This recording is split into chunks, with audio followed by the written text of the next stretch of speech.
And yeah, we have some other companies working in the irrigation. Arjan Broere Technology, of irrigation technology. He is there together with a very young guy supporting him, but he is very knowledgeable. Matthijs, welcome.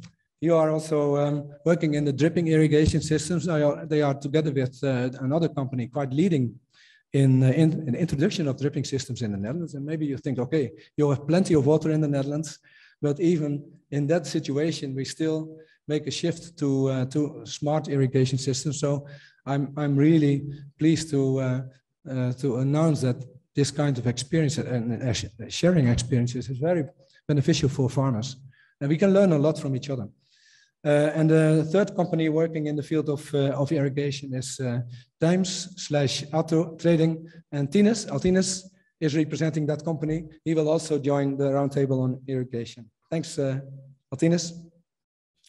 Yeah, so a nice portfolio of companies working on several topics. Yeah, so the protected systems. Yeah, we also noticed that it is something sometimes when you grow very sensitive and vulnerable crops like blueberries, raspberries, that kind of fruit, that radiation or heavy rainfall or sandstorms or the fluctuations of temperature is sometimes a risk. And yeah, I think we have to think more and more about protected systems. Can be just a cover, a shade net, and sometimes you have maybe a step towards tunnels or glass greenhouses is the next one. I'm happy that we have Rami in our group. Rami, where are you? Yeah. Rami is representing Bosman van Zaal. And I think it's very important to have a roundtable on protected systems as well. So Rami will take you and to discuss about this kind of systems. And more companies from the Netherlands were interested, also providing shade nets, etc. They were not able to join, but I'm happy Rami is here. Thanks.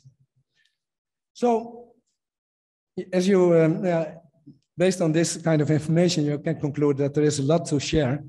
And I think this roundtables is a first step to have that exchange.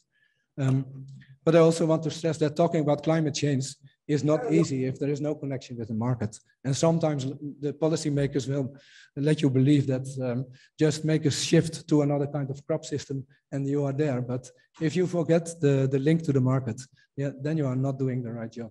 So I think talking about climate smart agriculture, we always need to make sure that the market is connected. Then there will be a sustainable transition. So it needs, yeah, climate smart agriculture needs a kind of comprehensive approach. We need to take care of the education, the training of the farmers. We have to make sure that we also target the right groups. So smallholders, of course, is a very important part of developing programs, but smallholder of the commercial farmers can also play a role. So how to set up systems, models, to make sure that the dissemination of knowledge is also in the program and that also smallholder farmers can get access to relevant information. I also want to stress that the development of affordable tools like the soil testing, it's already here. So we can start quite easily to show farmers that they can improve their management. And yeah, you can of course talk about very expensive equipment, but that's not necessary.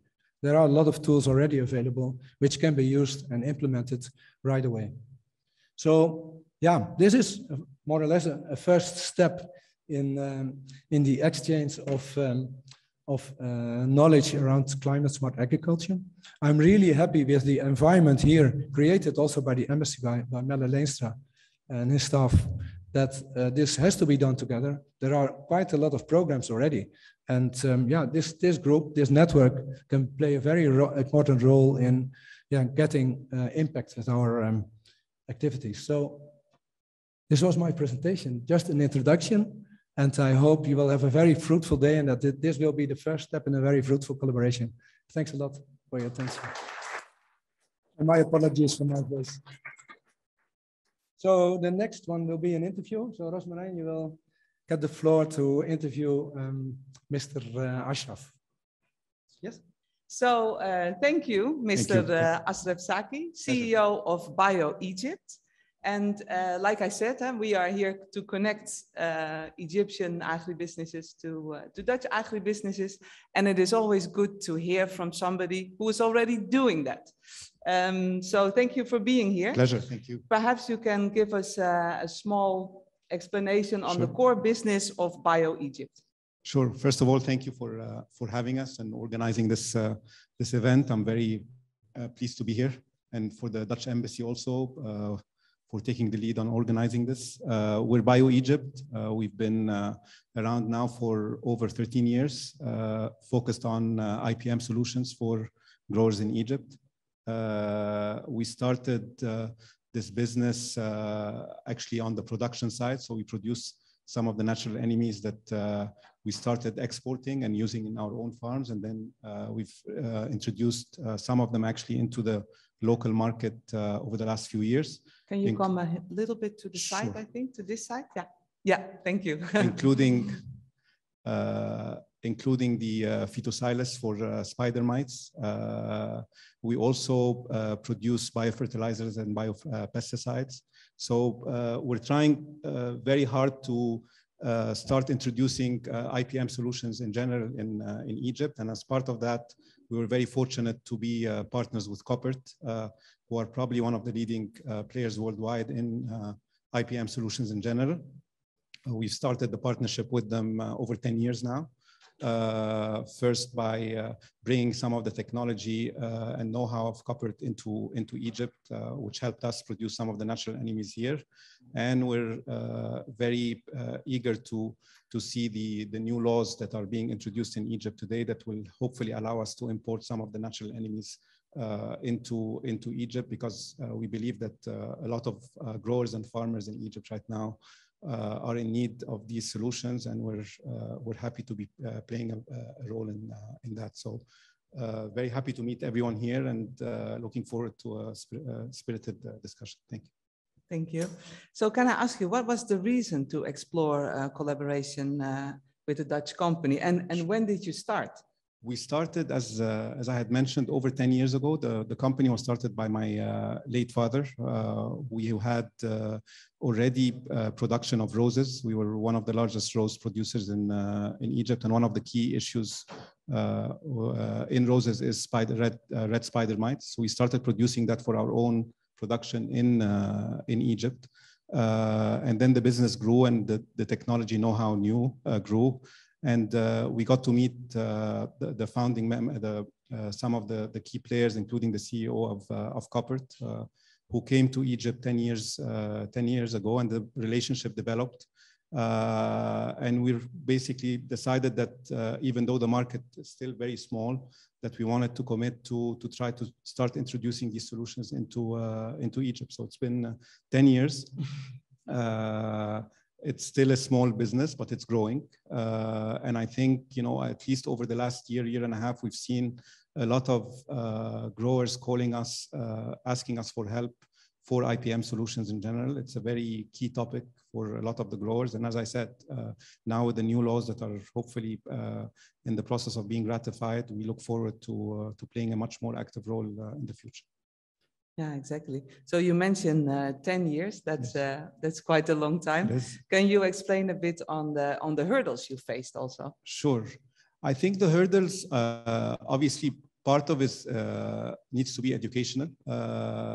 The farmer in general is used to the chemical solutions, which basically you treat the soil or the land once, and you tend to feel that your problems have been solved. With any IPM solution, it's a program. So you have to educate the farmer on how to grow in a different way, which requires a lot of education.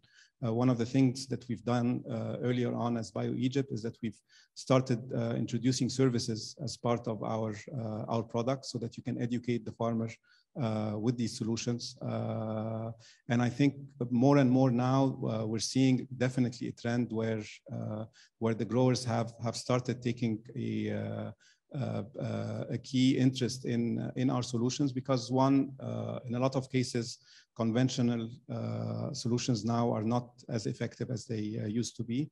And to be candid, you see the difference in your crops, you see the difference in your product, you're able to export. One of the things that Koppert is keen to do also is to try to open up markets for farmers and growers abroad, as we're introducing also our products into the market. So we're, but it's a long process. I think I've been living in Egypt for most of my life, and I've always learned that if you have the long-term vision and you stay the course, this market is very big and very interesting. But players who will do the hit and run will not be able to basically succeed in such market. You have to have a stamina, you have to have a long-term vision. If you do that, it tends to be very beneficial for any participant. So yeah, exactly. So to summarize, you say it takes time. Absolutely. Education is important, and proof that things work are important. Proof to the farmer. The growers and the farmers today are eager to look for new solutions. There's no doubt about that. But there is a lot of noise in the market. So you have to be patient. You have to be willing to train. You have to be willing to. One of the things that we looked into is some of the Koppert experiences in other emerging markets, where they brought in training centers to try to train the farmers on the new solutions. So it's something that we're also considering here in Egypt. So again,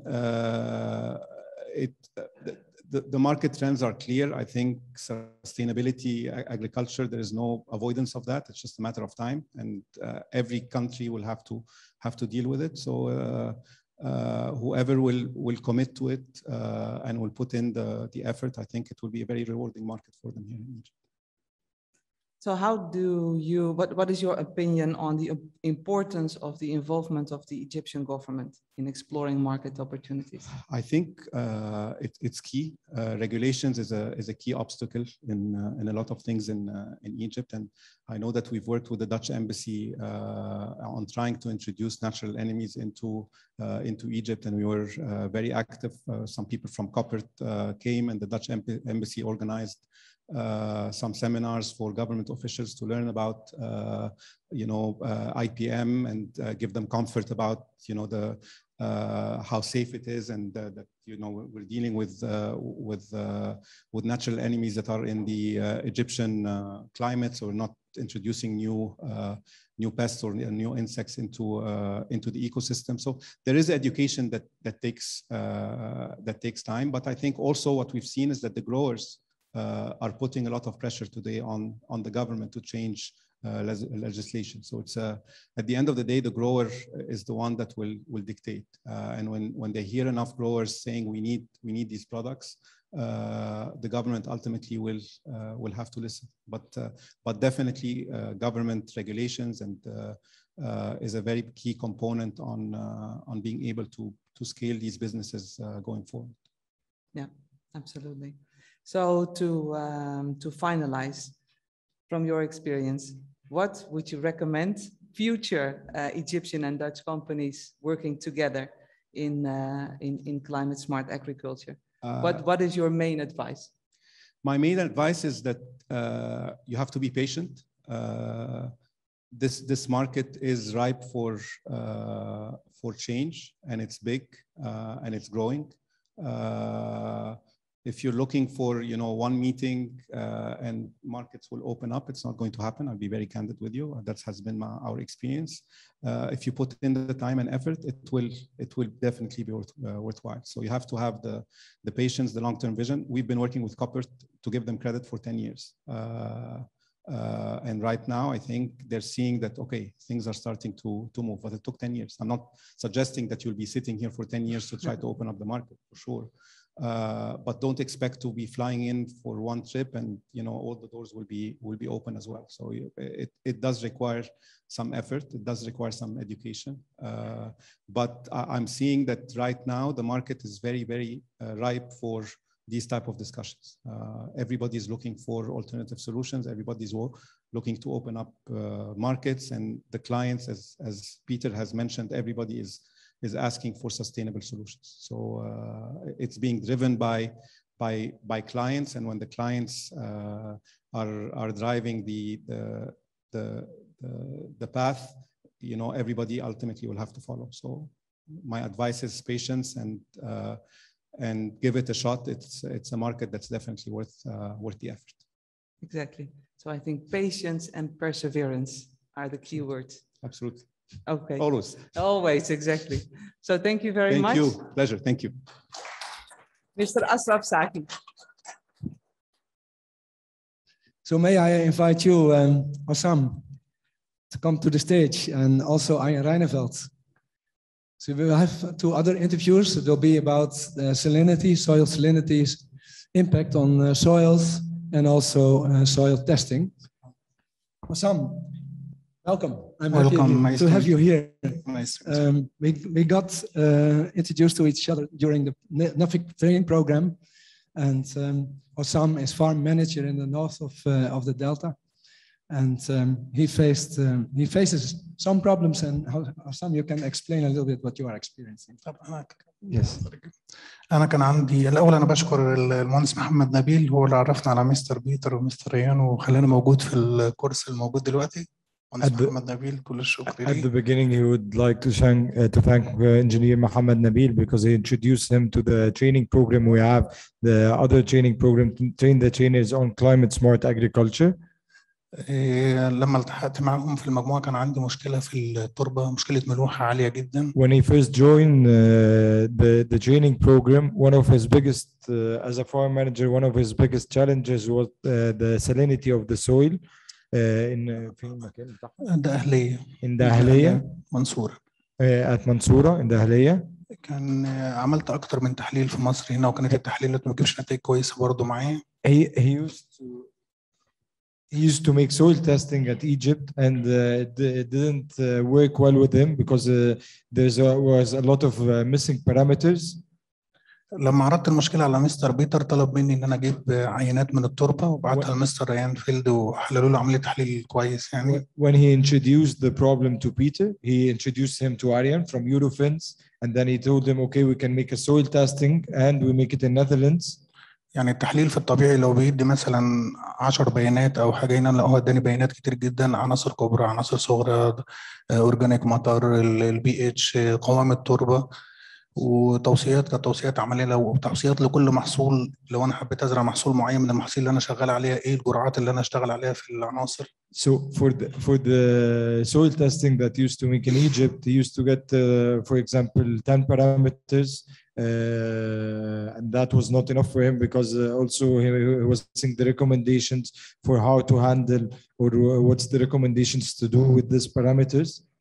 هو تحليل دقيق بصورة كبيرة وبدأنا نشتغل عليه وبدأ واحدة واحدة يبين معنا نتائج يعني إن شاء الله. After he sent the soil sample to Netherlands, to Eurofins, they started working with it, and there was a recommendations, and there was a lot more of parameters, a lot more than 10 parameters, and he started to working on it. Till now, it's not yet clear the end result of it, but he's still working on it, and he started to see better conditions for his plant, for his soil.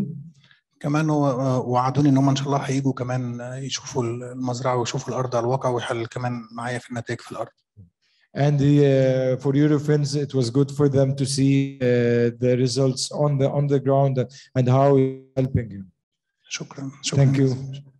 Yeah. So Arjen, maybe you can. You saw the situation. You got the sample.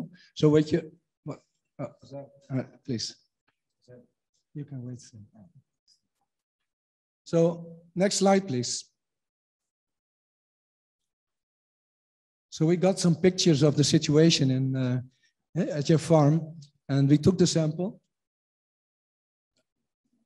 So Arjen, you got the sample, and what did you do, and what was your conclusion? Yeah, please. Yeah, well, thank you. We were able to test the soil, and what we are trying to do all the time is that if we test the soil, if we take a soil sample, then we try to get a total overview of all main and micronutrients and the physical and chemical and biological soil fertility. So we're not looking at only a few soil characteristics. what we're trying to do is when you take a soil sample, that you get an overview of total soil fertility, chemical, physical, biological. And then we also, and we're trying, for example, a lot of soil tests only include the main nutrients and they don't include micronutrients. And for example, for corn, for maize, it might be very important to know, especially when you've got a very high pH value, what will be the manganese or the zinc status, or perhaps even boron. So we don't want one of the nutrients or some biological or physical aspects be the missing or the weakest link. And what we're trying to do right now, we got a soil sample and then we sent it to the Netherlands. But of course, we would like to work with you in Egypt and that we have a small laboratory location in Egypt. And that's what we are aiming for, that we can work together to improve soil fertility, but not only soil fertility only. I mean, we're talking about climate. For us, it's also important that we know how to manage organic matter in the soil, so we keep carbon in the soil, and so it's climate resistance. But also for the bigger companies who are producing food for the perhaps national and international market, that we can show that we improve soil or perhaps keep soil at least at the same soil health status.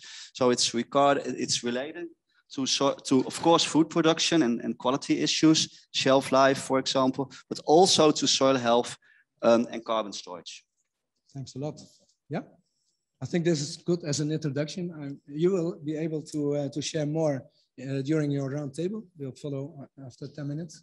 So perhaps it's good to mention that it's always important that we show that it's working. So I'm very happy that we have this collaboration and we are willing to look more into detail in the problems which you are facing with the maize production, for example. So we would like to collaborate a little bit more to show what you can do with the results and to try to find solutions. So I'm really looking forward to working more with you. طبعا نقلنا الكلام ده كله للمهندس محمود العماني اللي هو صاحب المجموعه، وبالفعل هم بداوا ينزلوا وادي النطرون عندنا في قطاعين، قطاع 1 وقطاع 2. في تعاون اكيد لان النتائج كويسه. So he's already passed this to the owner of the Kahliya company, Engineer Mahmoud Anani, and he already there was the first step in collaboration that when we visited Wadi Natroun, their land, so they're looking forward to more collaboration regarding to better know their soil for better yield and better productivity. Okay, thanks a lot, guys. Yeah. Thank you. Yeah. Thank you. Thank you again. May I invite Dr. Farouk and Peter Raakjes? Yeah. So the next topic will be on irrigation. The relevance of using soil moisture sensors, meteor systems. So Dr. Farouk, maybe you can introduce yourself and maybe you can also talk about the relevance of this kind of equipment. Yeah. My name is Farouk El-Aidi. My name is Farouk El-Aidi, professor of vegetables in Kafr Sheikh University, Faculty of Agriculture.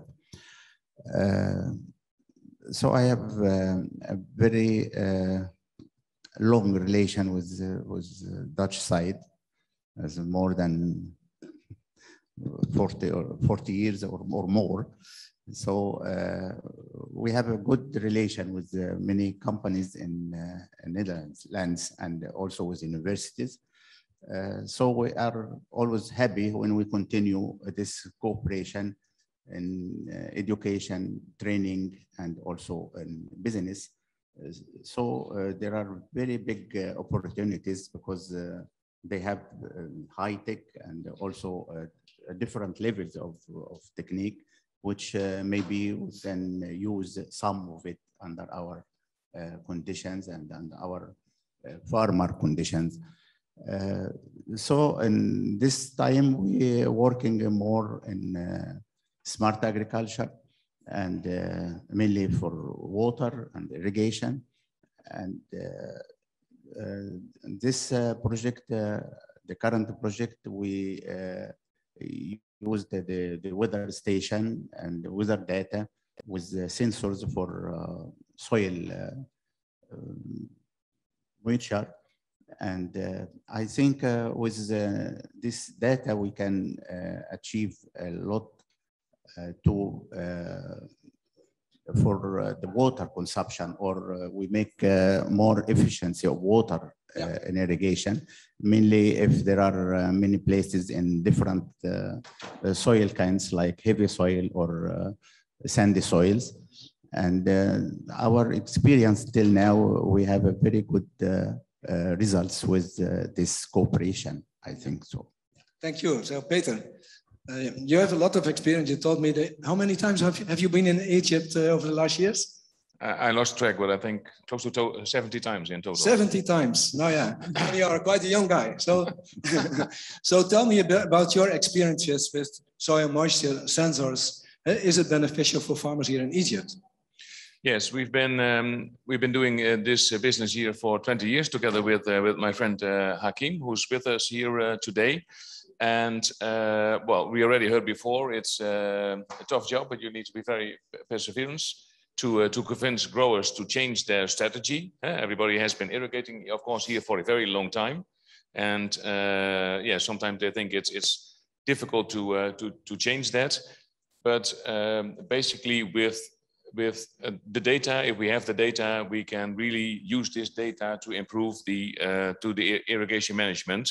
And we have seen in different pilot projects that we've done that we've been able to reduce the amount of water up to around 40%. So I think that would be that's a real big improvement in efficiency. Yeah, yeah, that sounds very good. So what's needed to make sure that this will happen in practice? Yes, I think if we use the data in correct way, or if maybe we need some additional sensors to complete the pictures and soil, and then we can achieve a more positive results in that time. Yeah. Mohammed Nabil, you're also here. You are probably also experienced in irrigation systems and whether it is beneficial for farmers to use this kind of equipment. Do you want to say something? Assalamu alaikum. This is Mohammed Nabil, product manager at ZBC, Netherlands. I already used to work with such facilities since long. During my ex job in Free-to-Lay Egypt, Chipsy, and also after that, after transfer to work in Saudi Arabia in big company. Also, I transferred the same facilities in my ex-company.